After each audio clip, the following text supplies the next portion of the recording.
नमस्ते क्लास। आज के इस एक्सप्लेनर में आप सभी का स्वागत है।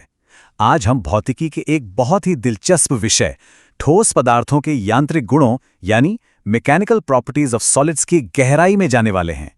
आज की इस क्लास को हम ऐसे समझेंगे कि आपकी परीक्षा की तैयारी भी एकदम पक्की हो जाए और आपको विज्ञान का असली मजा भी आए। तो चलिए बिना किसी देरी के शुरू करते हैं। अच्छा, क्लास शुरू करने से पहले मेरा आप सबसे एक बड़ा ही क्लासिक और ट्रिकी सवाल है। जरा सोचकर बताइए, रबर और स्टील में से कौन अधिक प्रत्यास्थ है? मतलब किसकी इलास्टिसिटी ज्यादा है? आप में से ज्यादातर लोग शायद तुरंत कहेंगे रबर, है ना? क्योंकि रबर तो आसानी से खींच जाता है। लेकिन क्या फिजिक्स की दुनिया में सच में ऐसा है? आज के इस पाठ के अंत तक आपको इसका एक बहुत ही चौंकाने वाला जवाब मिलने वाला है। आज के हमारे इस पूरे पाठ का एजेंडा कुछ इस तरह रहेगा। हम 6 मुख्य टॉपिक्स कवर करेंगे। पहला, ठोसों का रहस्य। दूसरा, प्रतिबल और विकृति। तीसरा, हुक का नियम। चौथा, प्रत्यास्थता गुणांक।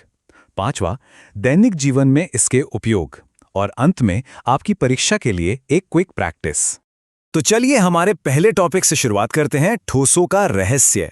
आखिर जब हम किसी चीज को खींचते या दबाते हैं तो उसके अंदर एग्जैक्टली क्या हलचल हो रही होती है? यहां हमें 2 बहुत ही जरूरी कॉन्सेप्ट्स को समझना होगा, प्रत्यास्थता यानी इलास्टिसिटी और सुघट्यता यानी प्लास्टिसिटी। इसे एक आसान से घरेलू उदाहरण से समझते हैं। सोचिए, आपके हाथ में एक स्प्रिंग है। जब आप उसे खींचकर छोड़ते हैं तो वो तुरंत अपने पुराने आकार में वापस आ जाती है। बस यही प्रत्यास्थता है। लेकिन वहीं अगर आप गीली मिट्टी या पुट्टी को दबाएं तो क्या वो वापस अपने आकार में आती है? बिल्कुल नहीं, वो पिचक जाती है। इसे हम प्लास्टिसिटी कहते हैं। अब सवाल ये है कि ऐसा होता क्यों है? इसे विजुलाइज करने के लिए एक ठोस पदार्थ को छोटी छोटी गेंदों की तरह इमेजिन कीजिए जो आपस में अदृश्य स्प्रिंग से जुड़ी हुई हैं। ये गेंदें वास्तव में परमाणु या अणु हैं और ये जो स्प्रिंग्स है ना, ये उनके बीच के अंतर परमाणविक बल हैं। जब आप ठोस को दबाते या खींचते हैं तो ये स्प्रिंग्स अपनी नॉर्मल पोजीशन से हट जाते हैं। लेकिन जैसे ही आप बल हटाते हैं, ये स्प्रिंग्स उन गेंदों को वापस अपनी जगह पर खींच लेते हैं। कमाल है ना? आगे बढ़ते हैं हमारे दूसरे टॉपिक की तरफ, प्रतिबल और विकृति यानी स्ट्रेस और स्ट्रेन। ये पूरी कहानी का सबसे मेन पार्ट है, जहां बाहर से लगने वाला बल और अंदर से होने वाला विरोध आपस में टकराते हैं। तो सबसे पहले समझते हैं कि प्रतिबल यानी स्ट्रेस आखिर है क्या। देखिए, जब किसी वस्तु पर बाहरी बल लगाया जाता है तो उसके अंदर एक प्रत्यानयन बल या रीस्टोरिंग फोर्स पैदा होता है जो उसे वापस उसकी पुरानी अवस्था में ले जाना चाहता है।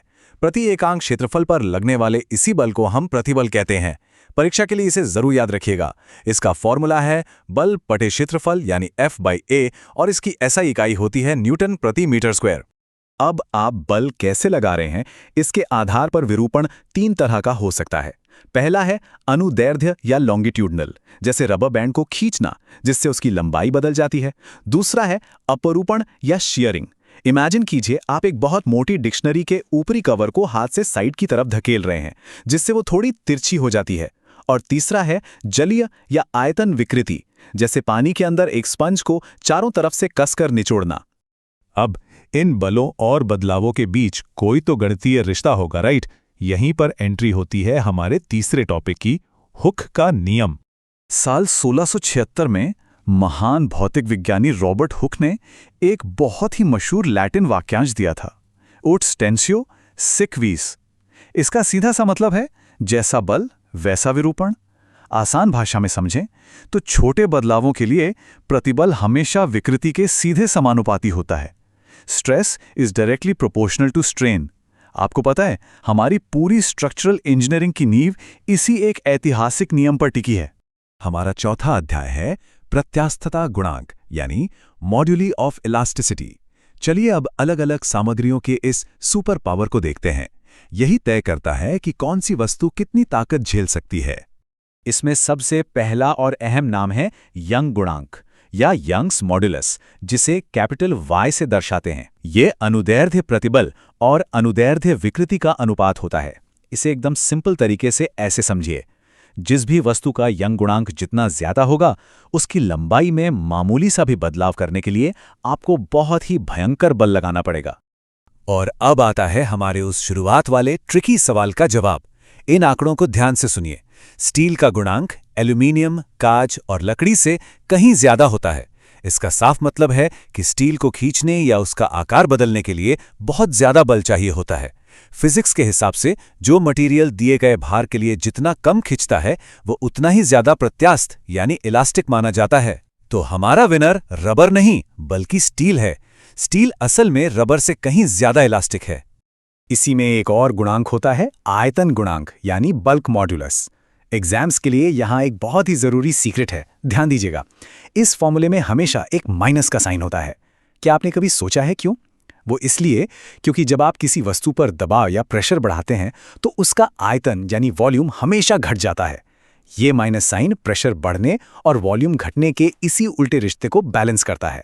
अब आप सोच रहे होंगे कि इन सब फॉर्मूलों का हमारी आम जिंदगी में क्या ही काम है, तो चलिए 5वें टॉपिक की तरफ चलते हैं, दैनिक जीवन में इसके उपयोग। मान लीजिए हमें एक ऐसी क्रेन डिजाइन करनी है जो 10 टन भारी सामान उठा सके। अब इंजीनियर को कैसे पता चलेगा कि क्रेन का रस्सा किस धातु का हो और कितना मोटा हो? यही काम आती है यील्ड स्ट्रेंथ यानी पराभव सामर्थ्य। जैसे माइल्ड स्टील की यील्ड स्ट्रेंथ 300 गुणा 10⁶ न्यूटन प्रति मीटर स्क्वायर होती है। इसी कैलकुलेशन से रस्सी की बिल्कुल सटीक मोटाई तय की जाती है ताकि 10 टन वजन उठाने पर भी रस्सा खिंचकर परमानेंटली खराब ना हो जाए। अच्छा, एक और बड़ा ही इंटरेस्टिंग सवाल। क्या आपने कभी सोचा है कि हमारी धरती पर कोई भी पहाड़ 10 किलोमीटर से ज्यादा ऊंचा क्यों नहीं हो सकता? माउंट एवरेस्ट भी करीब 8.8 किलोमीटर ही है। इसका जवाब भी इसी फिजिक्स में छिपा है। अगर कोई पहाड़ 10 किलोमीटर से ऊंचा होगा तो उसके बेहिसाब वजन के कारण पहाड़ के बेस पर मौजूद चट्टानों पर इतना ज्यादा अपरूपक प्रतिबल पड़ेगा कि वो उनकी प्रत्यास्थता सीमा को पार कर जाएगा और चट्टानें नीचे से खिसकने लगेंगी।